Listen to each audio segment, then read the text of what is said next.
सब्जियों के दाम नियंत्रित करने के लिए सरकार की योजना। पब्लिक पार्टनरशिप मॉडल पर कोल्ड स्टोरेज का होगा निर्माण। किसानों को मिलेगी फसल की उचित कीमत। बिहार बिजली कंपनी में 4016 पदों पर बहाली। आज आवेदन की अंतिम तारीख। 1 नवंबर से 533 पदों पर आंतरिक बहाली होगी शुरू। आज एपीजे अब्दुल कलाम का है जन्मदिन। आज का ये दिन छात्र दिवस के रूप में होता है सेलिब्रेट। युवाओं को प्रेरित करने के लिए आज का दिन है खास। 16 अक्टूबर से टेस्ट सीरीज की हो रही शुरुआत। गौतम गंभीर ने कोहली की जमकर तारीफ की। जानिए टेस्ट सीरीज का पूरा शेड्यूल। पियार्ड लिमिटेड ने तकनीशियन अप्रेंटिस सहित कई पदों पर भर्ती निकाली है। ये भर्ती कुल 307 पदों के लिए है। इस भर्ती के लिए आवेदन शुरू है और आवेदन करने की अंतिम तारीख 23 अक्टूबर है। इच्छुक उम्मीदवार इसके आधिकारिक वेबसाइट cochinsipyard.in पर जाकर आवेदन कर सकते हैं। आवेदन करने वाले उम्मीदवारों के पास पद के मुताबिक 10वीं 12वीं या ITI की डिग्री होनी चाहिए। उम्मीदवारों की अधिकतम आयु सीमा 45 वर्ष होनी चाहिए। उम्मीदवारों का चयन ऑनलाइन टेस्ट और पावर पॉइंट प्रेजेंटेशन के जरिए होगा। आवेदन करने वाले उम्मीदवारों को किसी तरह का आवेदन शुल्क नहीं देना होगा। भर्ती से संबंधित सटीक और अधिक जानकारी के लिए आप इसके आधिकारिक वेबसाइट अधिसूचना को देख सकते हैं। बिहार कृषि विभाग द्वारा ई निरोग ऐप लॉन्च किया गया है। ये ऐप फसलों की बीमारियों की पहचान करने और उपचार की सलाह पाने में किसानों की मदद करेगा, जिससे किसानों के लिए ये काफी मददगार साबित हो सकता है। ये ऐप AI के जरिए फसलों की पत्तियों को स्कैन करके बीमारियों का पता लगाता है। साथ ही फसलों को बचाने के लिए कई उपाय भी बताता है, जिससे किसान अपनी फसल को समय रहते सुरक्षित कर सकते हैं। किसान इस ऐप को अपने फोन में डाउनलोड करके फसल की देखभाल घर बैठे ही कर सकते हैं। इसकी मदद से अब किसानों को बार बार कृषि वैज्ञानिक के पास जाने की जरूरत नहीं होगी। साथ ही उनके पैसे और समय दोनों बचेंगे। बिहार के बेरोजगार युवाओं के लिए बड़ी खबर है। दरअसल 9 जिलों में श्रम संसाधन विभाग के नियोजन व प्रशिक्षण निदेशालय की पहल पर रोजगार सह व्यावसायिक मार्गदर्शन मेला का आयोजन होने वाला है। मेले का आयोजन 18 से 29 अक्टूबर तक अलग अलग दिन आयोजित होगा, जिसमें तकनीकी और गैर तकनीकी क्षेत्रों की योग्यता रखने वाले युवाओं को सुनहरा अवसर मिलने वाला है। मेले का आयोजन सुबह 10 बजे से शाम के 4 बजे तक होगा।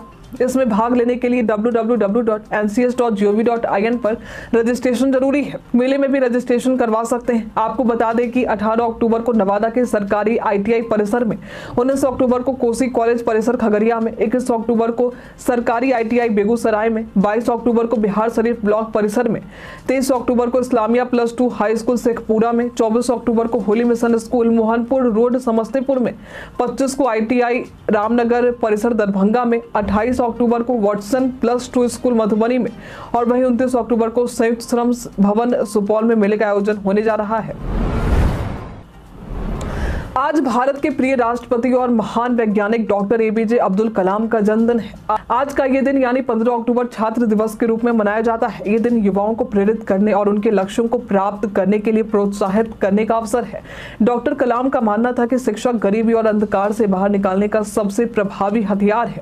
विश्व छात्र दिवस की शुरुआत डॉक्टर कलाम की जयंती के उपलक्ष्य में हुई, जिन्होंने विज्ञान और प्रौद्योगिकी क्षेत्र में भारत को नई ऊंचाइयों पर पहुंचाया। इस दिन छात्र अपनी समस्याओं और चुनौतियों पर चर्चा कर सकते हैं। डॉक्टर कलाम के प्रेरक विचारों में शामिल है, सपने देखो, लक्ष्य बनाओ और कड़ी मेहनत करो, सफलता रातों रात नहीं मिलती।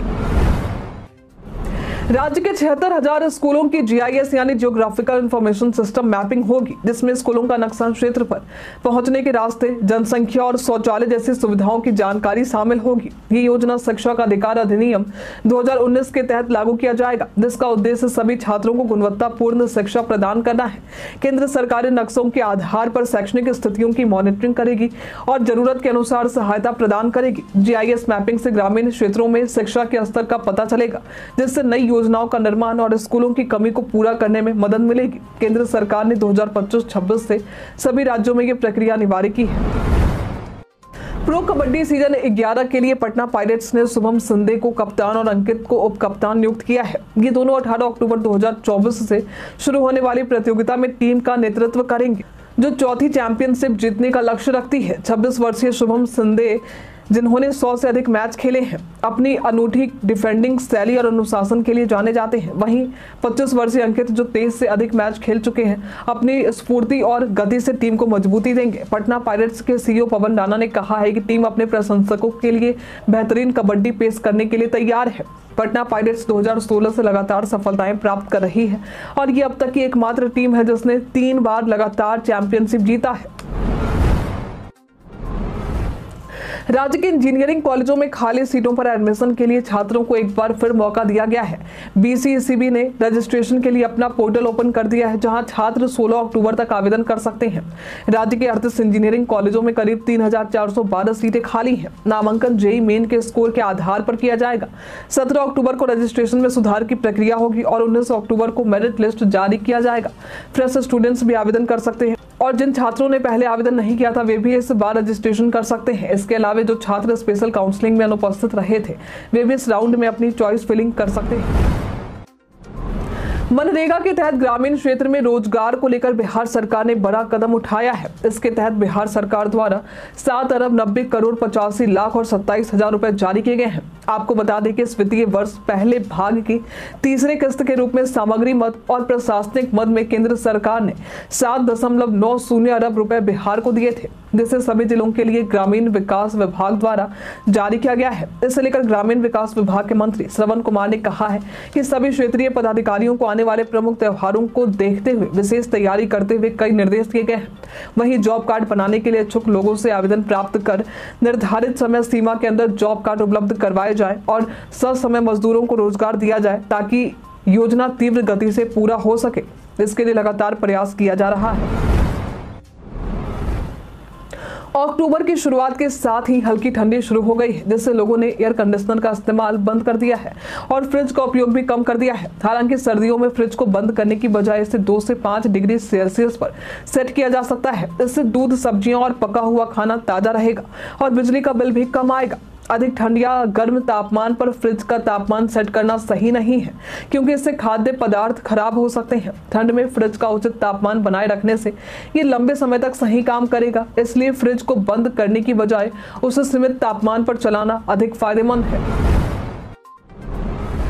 व्हाट्सएप ने अपने यूजर्स के वीडियो कॉलिंग अनुभव को बेहतर बनाने के लिए नया फीचर लॉन्च किया है, जो कम रोशनी में भी उच्च गुणवत्ता की वीडियो कॉलिंग की सुविधा देता है। इस फीचर को इनेबल करने पर उपयोगकर्ताओं को वीडियो कॉल के दौरान रोशनी की कमी के कारण कोई समस्या भी नहीं होगी और वीडियो की गुणवत्ता शानदार रहेगी। ये फीचर एंड्रॉइड और iOS दोनों यूजर्स के लिए उपलब्ध है, लेकिन हर बार वीडियो कॉल पर इसे इनेबल करना होगा। इसे सक्रिय करने के लिए वीडियो कॉल के दौरान बल्ब के आइकन पर टैप करना होगा। पंचायतों में सोलर स्ट्रीट लाइट की निगरानी के लिए केंद्रीयकृत अनुश्रवण व्यवस्था यानी CMS 2 महीने में लागू की जाएगी।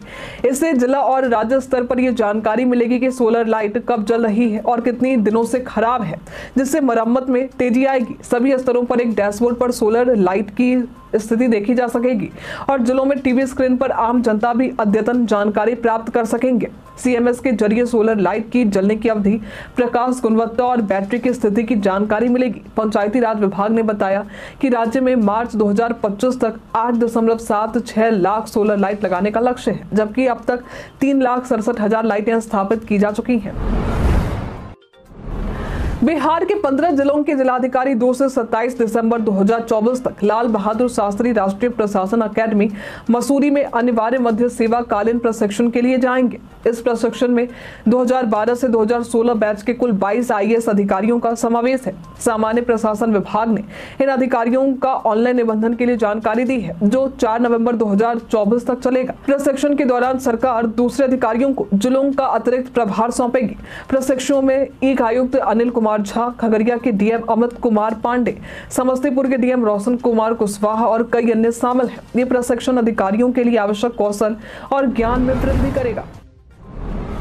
बिहार सरकार महंगी सब्जियों के दामों को नियंत्रित करने के लिए एक नई योजना लेकर आ रही है। सहकारिता विभाग के तहत 38 जिलों में सब्जियों के सुरक्षित भंडारण के लिए पब्लिक पार्टनरशिप मॉडल पर कोल्ड स्टोरेज का निर्माण किया जाएगा। पहले चरण में 50 प्रखंड मुख्यालयों पर कोल्ड स्टोरेज स्थापित होंगे, जिसमें प्रति स्टोरेज 1.17 करोड़ रुपए खर्च होंगे। इसके साथ ही सब्जी उत्पादन समूहों का निर्माण भी किया जाएगा, जिससे किसानों को उनकी फसल की उचित कीमत मिलेगी और उपभोक्ताओं को सस्ती सब्जियां मिलेंगी। सरकार का लक्ष्य है कि सब्जियों की महंगाई पर नियंत्रण हो और किसानों तथा खुदरा विक्रेताओं के बीच तालमेल बढ़े।